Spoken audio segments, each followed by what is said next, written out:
Assalamualaikum warahmatullahi wabarakatuh. Selamat pagi anak-anak. Semoga kalian tetap selalu sehat dan tetap selalu semangat untuk mengikuti pembelajaran daring. Nah, kali ini Ibu akan membahas tentang kaidah kebahasaan di dalam sebuah teks berita. Tapi sebelum itu, alangkah lebih baiknya kita berdoa dulu sesuai kepercayaan dan keyakinan masing-masing dimulai. Berdoa selesai. Kali ini Ibu akan membahas tentang kaidah kebahasaan di dalam sebuah teks berita. Tapi sebelum itu, Ibu ingin kalian tetap mengingat apa saja yang sudah kita pelajari di minggu kemarin.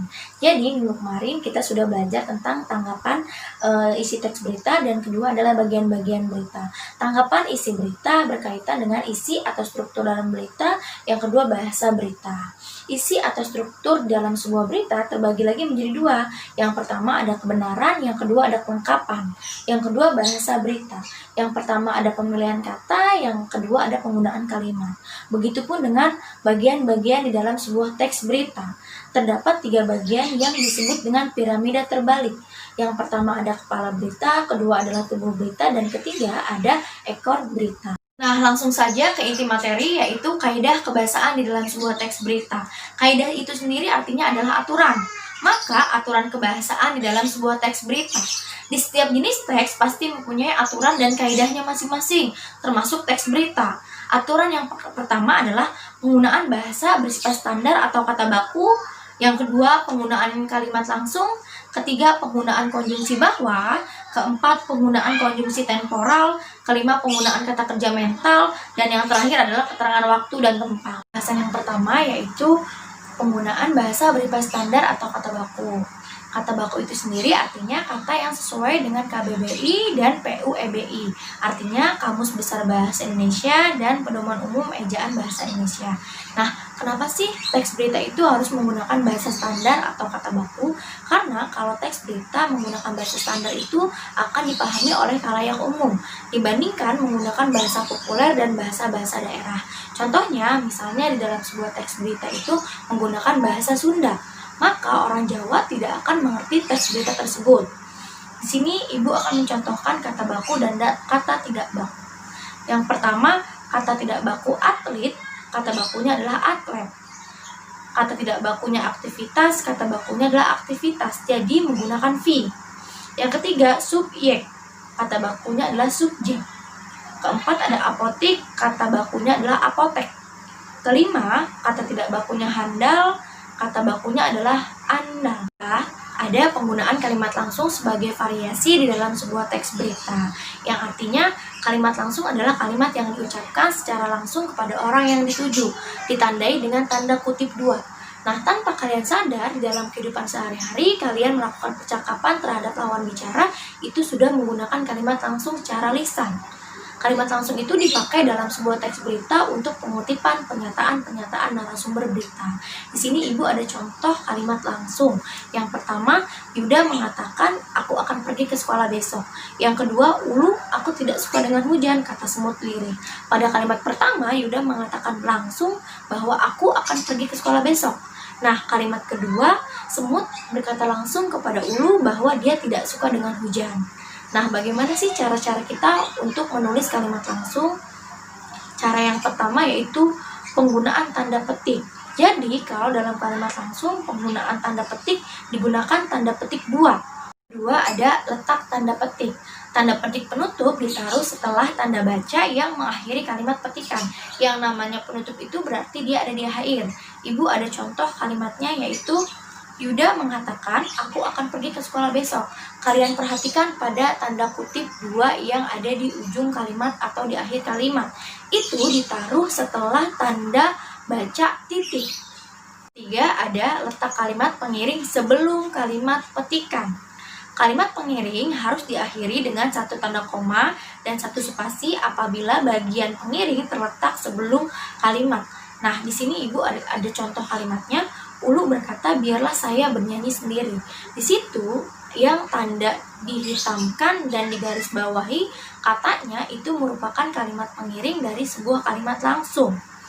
Yang setelah kalimat pengiring itu ada tanda koma, lalu spasi 1 baru dituliskan tanda kutip 2.